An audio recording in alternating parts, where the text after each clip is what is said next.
राजाधिराज योगी राजा परम ब्रह्मम सच्चिदानंद समर्थ सद्गुरु साई नारायणुடைய ஆசீர்வாதங்களும் சத்குரு பூஜ்ய குரு அம்பு சாம்பசிவாய் மகாராஜ் ஆசீர்வாதங்களும் பக்தர்களுக்கு தெரிவிக்கும். இந்த தருணத்திலே உங்களை அனைவரையும் இந்த 60வது விழா பூஜ்யாவது சந்திப்பதிலே பெருமகிழ்ச்சி அடைகிறோம். இந்த 60 வயது காலத்திலே ஏறக்குறைய 35 வருட சேவையை பாபாவுடைய சேவைக்காக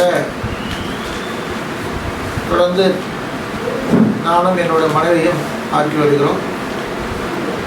இந்த மூலச்சத்திரத்தில் இருக்கக்கூடிய சாய்பாபா ஆலயம் 2008ஆம் ஆண்டு நிறுவப்பட்டு 18 வருடங்கள் பூர்த்தியாகி ஐயப்பனுக்கு எப்படி 18 படிகள் இருக்கிறதோ அதே மாதிரி 18 வருடங்கள் பூர்த்தி அடைந்து 60 வயதும் நிரம்பி எதிர்கால சந்ததிக்கு ஒரு அழைப்பை நான் இந்த நேரத்தில் விடுத்து விரும்புகிறேன். பாபாவால் எதுவும் சாத்தியம். 2008 இந்த கோயில் ஆரம்பிக்கும் போது பல பேருடைய ஏளன பேச்சு என்னை தாக்கியது. சாயராம் இங்கே வந்து கோயில் கட்டுறாரு, இது என்ன நடக்குமா அப்படின்னு சொல்லி. ஆனால் இன்று பல பேருடைய வாய் அடைத்து போனது. ஏறக்குறைய 50 லட்சம் பக்தர்களுக்கு அன்னதானம் வழங்கி இருக்கிறோம். தொடர்ந்து 15-18 வருடங்களாக பல மருத்துவ சேவைகளும் பக்தர்களை பல்வேறு நிலையில் இருக்கிற ஏழை எளிய மக்களுக்கு அவர் வாழ்க்கையிலே பல நல்ல முன்னேற்றங்களும் பிரார்த்தனை கூட்டங்களும் மழை காலம், வெயில் காலம், கொரோனா காலம், இடர்பாடுகள் பல இடர்பாடுகளும் மீறி அன்னதானங்களை தொடர்ந்து நடத்தியும் பக்தர்களுக்கு பசி என்பதே இல்லாத ஒரு நிலையை உருவாக்கி ஏற்றத்தினையும் பாபா எங்களுக்கு வழங்கி வருகிறார். குரு தத்த மகாராஜ் வைத்து ஏறக்குறைய 1 வருடம் பூர்த்தியாகிறது. ஒவ்வொரு வாரமும் இரவு பாபா டிஃபன் 300 பேருக்கு வழங்கப்பட்டு வருகிறது. இது மட்டும் இல்லாமல் பக்தர்களுடைய மனநிலையிலே ஒரு பெரிய ஏற்றம், ஒரு மகிழ்ச்சி, ஒரு திருப்தியை நாம் கண்ணாலே காண முடியுது. இதுக்கெல்லாம் நான் மட்டும் காரணமில்லை, என்னை சார்ந்த சக தொண்டர்களும் என்னுடன் உணர்ந்து என்னுடைய மனசுக்கு ஏற்ற மாதிரி தொடர்ந்து சேவை செய்தவரும் என்னுடைய அளப்பரிய கண்மணிகளுடைய ஆணும் பெண்ணும் இணைந்து என்னுடன் பயணிக்கிறார்கள். இந்த போட்டில் ஒரு போட்டில் எல்லாம் சேர்ந்து பயணிக்கிறது அவ்வளோ ஈஸி கிடையாது. எல்லாரும் ஒரு ஒத்த கருத்தோடு ஒத்த மனத்தோடு என்னுடைய மனநிலையை அறிந்து என் குடும்பத்தினரும் என்னோட மனைவியும் என்னுடைய சகோதரர்களும் என்னோட சகோதரிகளும் என்னுடைய குடும்பத்தினரும் எனக்கு போதிய ஒத்துழைப்பு கொடுப்பதனாலும் என்னுடைய சேவை செய்யக்கூடிய தொண்டர்களும் எனக்கு பக்கபலமாக இருப்பதனால அரணாக இருப்பதனால இதை நான் சாத்தியமாக செய்து கொண்டிருக்கிறேன்.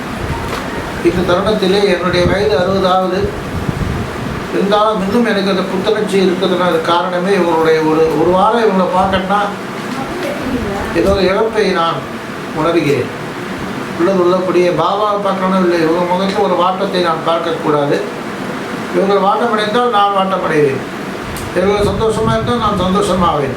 அதுதான் என்னுடைய வாழ்க்கையினுடைய நெறி. பாபா எனக்கு போய்த்த அன்பு. திரு கமலநாதன் அவர்கள் என்னை பற்றி பாராட்டி ஒரு கவிதையை இப்போ கொடுத்துருக்காரு. அது என்னுடைய நெருங்கிய ஒரு உடன்பிறவா சகோதரர். இருந்தாலும் என் மேலே ஒரு பரிதாபப்பட்டு ஆசைப்பட்டு இவர் இதை மாதிரி ஒரு கவிதையை ஆக்கி அன்பானவர், நல்ல பண்பானவர், ஆலயம் கட்டி பாபாவின் சீடரானவர், இயல்பாக எல்லோரிடம் பழகக்கூடியவர், ஈடில்லா ஈகமனம் கொண்டவர், உண்மைதான் எப்பொழுதும் பேசக்கூடியவர், ஊருக்கு நல்ல உபதேசம் சொல்பவர், எல்லளவும் யாருக்கும் தீங்கி நினைக்காதவர், ஏறி வந்த பாதையை என்றும் மறக்காதவர், ஐயமின்றி அச்சமின்றி வாழ்பவர், ஒழுக்கமே வாழ்க்கையின் நெறியானவர், ஓய்வின்றி ஆன்மீக பணி செய்பவர், அவையின் சொற்படி நடப்பவர், அத்தனையும் பயனாத செல்வங்களும் பெற்று வாழும் தம்பதி, சாய் அறிவாளும் தாய் ஸ்ரீ வித்யா மணிவிழா காணும் நீங்கள் இருவரும் இன்று போலும் என்றும் பல்லாண்டு வாழ்ந்திடுவீர். வாழ்க வளமுடன் நலமுடன் அன்புடன். அப்படின்னு கமலநாதன், சோமசுந்தரம், திருநாவுக்கரசு, விழாப்பாக்கம், ராணிப்பேட்டை மாவட்டத்திலிருந்து இந்த வாழ்த்தை எனக்கு காணிக்கையாக கொடுத்திருக்கிறார்கள். அவர்களுக்கு என்னுடைய நன்றியும் என்னுடைய வணக்கத்தையும் நான் தெரிவித்துக் கொள்கிறேன்.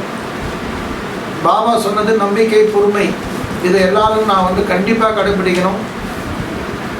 எந்த நிலையிலும் நீங்கள் உங்களை இழக்கக்கூடாது. பணம் வரும், பொருள் வரும், சொத்து வரும், சுகம் வரும், ஆனால் பாபாவுடைய அரவணைப்பு எப்பவும் வராது. நம்ம உயிர் மூச்சுள்ள வரையும் பாபா அடியவனாக இருந்து வாழ வேண்டும். அந்த இரவு சிறப்பான ஒரு விருந்தினை கிருஷ்ணமூர்த்தி என்ற அடியவர் மறக்க முடியாத ஒரு விருந்தினை எல்லாருக்கும் படைத்தார். நான் அவருக்கு சொன்னது ஒரு 100 பேருக்கு படைங்கன்னா 200 பேருக்கு படைத்தேன். இன்பமாக செய்தார். அதனால் இதெல்லாம் சாத்தியமானது இறையருளால் தான். நம்மளும் இறையருளால் இழைத்து இன்புற்று எல்லோரும் இன்புற்று வேறொன்றும் அறியன் பராபரமே நான் தாய்மானவர். எல்லாரும் இன்பம் தான் வந்தால் நம்மளும் அது இன்பமாக இருக்கிறோம்.